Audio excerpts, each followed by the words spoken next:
Today I want to discuss about the drawback of the Lewis theory. ठीक है. For understanding the covalent bond, the Lewis theory is the first theory for the explanation of the covalent bond in the molecule. That how the covalent bond is formed. So according to Lewis theory, the covalent bond is formed for completing the octet of the atoms and doublet of the hydrogen atom. Okay, so for completing the octet or doublet, they form bonds, because after completing the octet or doublet, the atoms will behave as the inert gas. Okay, इसको मैं हिंदी में बताना चाहता हूँ कि जो Levi's theory थी वो सबसे पहले थ्योरी थी किसी कोवेलेंट बॉन्ड को समझने के लिए. तो लेविस के अनुसार ब्रह्मांड का प्रत्येक एटम अपना ऑक्टेट कंप्लीट करने के लिए बॉन्ड का फॉर्मेशन करता है. ठीक है. और हाइड्रोजन जो होता है वो अपना डबलेट कंप्लीट करने की कोशिश करता है. तो जब ये डबलेट या फिर ऑक्टेट कंप्लीट कर लेते हैं तो ये इनर्ट गैस के जैसे हो जाते हैं. क्या हो जाते हैं? इनर्ट गैस के जैसे हो जाते हैं. तो ये स्टेबल हो जाते हैं. Okay, so this is the main concept of the Lewis theory for understanding the covalent bond. ठीक है. So what was the assumption of the Lewis theory?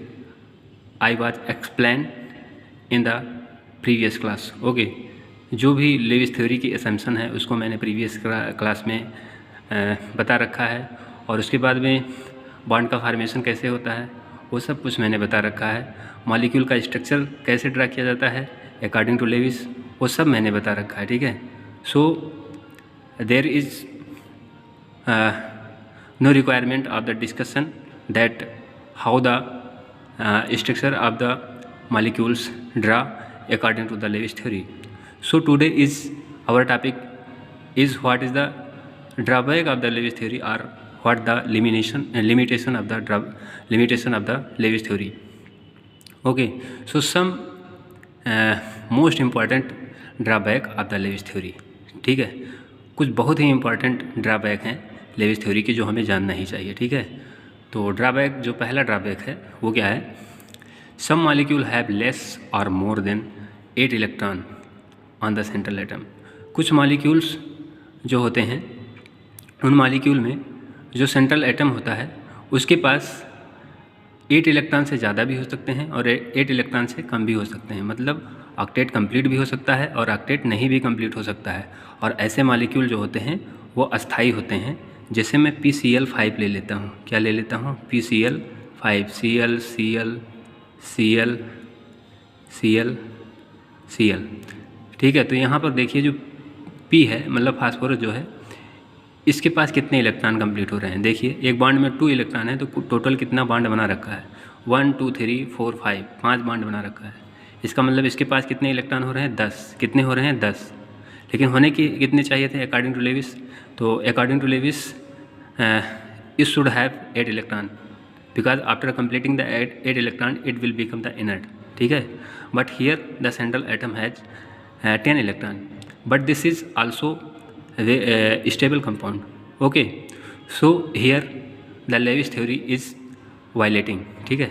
तो यहाँ पर लेविस थ्योरी जो है वो वायलेट कर रही है because the central atom has more than 8 electron. Now I taking the another example. This is BH3. BHH. BH3 is also stable molecule. Okay, but here the central atom has not completing its octet because here seen this here the boron atom has 2 2 2 6 electron. Okay, central atom has 6 electron. That is here the octet of the atom is also not completed. That is the number of electron is less than the octet, but it is also stable. Okay, so why this is stable? This cannot be explained on the basis of the Lewis theory. Okay, so this is the drawback of the Lewis theory.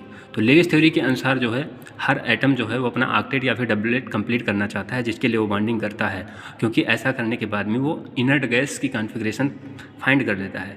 लेकिन वहाँ पे drawback क्या देखा गया, कुछ molecule ऐसे थे जिनमें सेंट्रल एटम के पास 8 इलेक्ट्रॉन से ज़्यादा या फिर 8 इलेक्ट्रॉन से कम हो रहे थे, फिर भी वो स्टेबल थे। तो इस फिनोमेना को जो लेविस डॉट स्ट्रक्चर है वो समझा नहीं पा रहा था। तो पहला फेलियर ये है। Now we are moving on the second point, this is this point, this theory not explain release of energy during the covalent bond formation. ठीक है, मतलब जब बॉन्ड का फॉर्मेशन होगा तो जाहिर सी बात है कुछ ना कुछ एनर्जी रिलीज होगी, but this theory does not explain the release energy during the bond formation because this theory is saying that the covalent bond is formed by the sharing of the electron. Let us consider you have an atom A and another atom is B. Here one electron have A and another electron have V. Okay, let us consider this have 7 electrons, 1 2 3 4 5 6 7. Okay, and this also has 7 electrons, 1 2 3 4 5 6 7. Okay, so seen this here only 7 electron and here also only 7 electron. So for completing the octet, this should require 1 electron and this should also require 1 electron, because if it gain 1 electron then it will become inert gas, and this is also become inert gas after accepting 1 electron.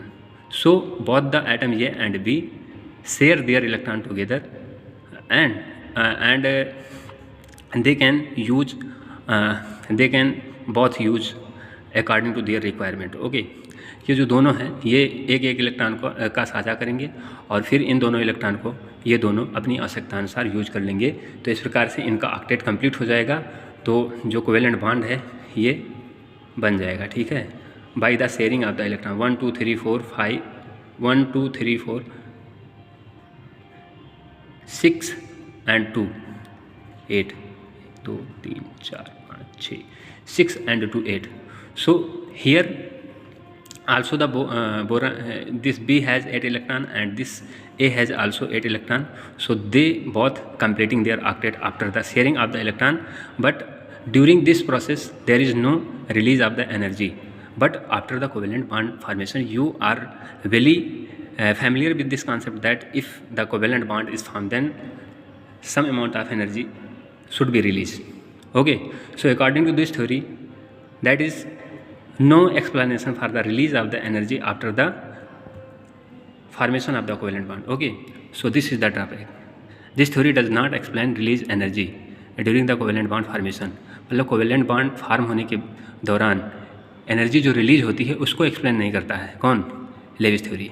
Okay, और तीसरा क्या है, this theory not give any information about the geometry and the geometry of the molecule. Okay, so मैं ये चीज़ कहना चाहता हूँ कि ये थ्योरी जो है, जैसे आपने NH3 बना दिया, जैसे आपने NH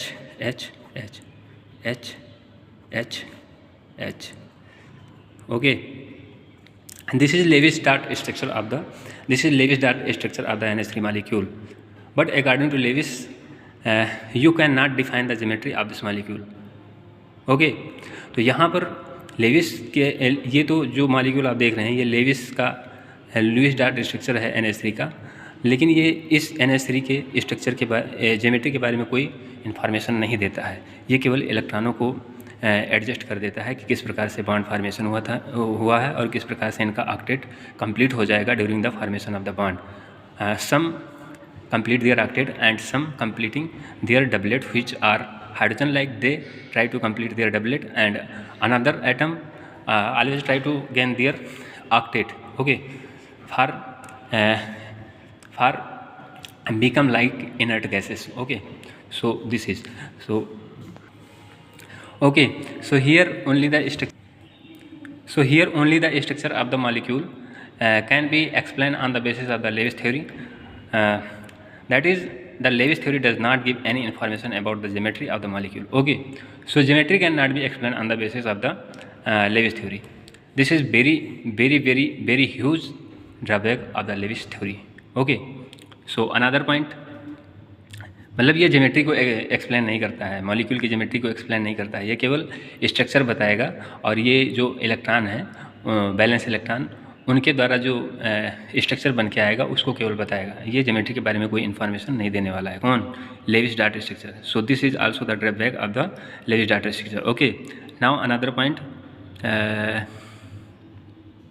हाँ, this theory does not give any information about the relative size and the length of the bonds. Okay, so this theory does not explain the length of bond.